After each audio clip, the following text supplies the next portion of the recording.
Hadirin Allah Subhanahu wa taala, perlu kita ketahui, banyak manusia nanti kata Rasulullah yang milik kiamat, ahli ibadah, semua apa yang diperintahkan dilakukan baik fardu dan sunnah, tapi dia hanya hubungan kepada Allah baik, tapi kepada manusia tidak baik. Maka inilah kata Rasulullah, orang yang merugi, orang yang bangkrut. Kalau kau bangkrut di dunia, bisa kau minta tolong kepada tetangga saudara, tapi kalau kau bangkrut di akhirat, sama siapa kau minta tolong?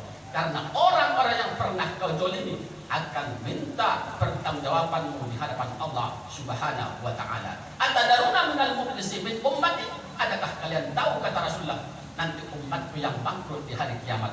Qalu, mereka berjawab oleh para sahabat, al-muflisu fina man la dirhamalahu wa la mata. Ya Rasulullah, tentu orang yang bangkrut, yang pahit itu tentu orang yang tidak punya harta dan tidak punya uang. Faqala, lalu Rasulullah menjawab, bukan, seraya berkata, bukan itu yang kumaksud.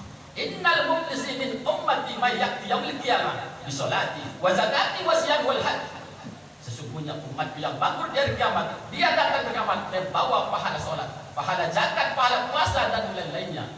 Ternyata wa qad haja wa qad jaba haja wa qad satama haja wa akala mala wa haja. Pada waktu itu dia tidak memperdulikan tetangga jirannya. Karena itulah kita anjurkan pola ini harus saling memaafkan, yang utamanya adalah jiran tetangga. Tidak mungkin kita berdosa pada orang yang jauh di sana karena kita tidak pernah bertatap muka. Yang sering berdosa sesama kita yang sering bertatap muka. Hadirin jemaat Allah Subhanahu wa taala.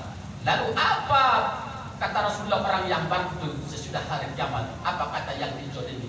Ya Allah, ya Tuhanku, aku saksinya sebulan ini buktinya orang yang sholat ibadah, jangankan yang fardu, sunnah pun dilakukannya.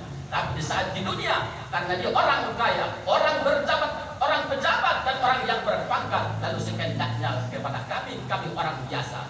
Lalu Allah bertanya, wahai fulan, betulkah kau berbuat begitu kepadanya? Lalu kau tidak minta maaf? Tidak. Lalu Allah perintahkan malaikat, hai malaikat, ambilkan pahalanya, berikan kepada yang menuntut. Sedangkan pahala sudah habis, yang menuntut masih banyak.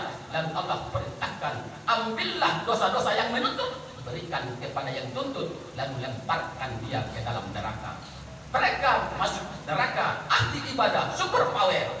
Kalau dia masuk neraka karena zina, biasa. Kalau dia masuk neraka karena mencuri, memang hanya dosa, tapi ahli ibadah, dia masuk neraka. Jangan kau berbangga karena ibadahmu, merasa orang itu rendah, itu sudah termasuk perbuatan setan iblis laknatullah. Karena setan sombong terusir dari surga. Hadirin bukan Allah Subhanahu wa taala. Dan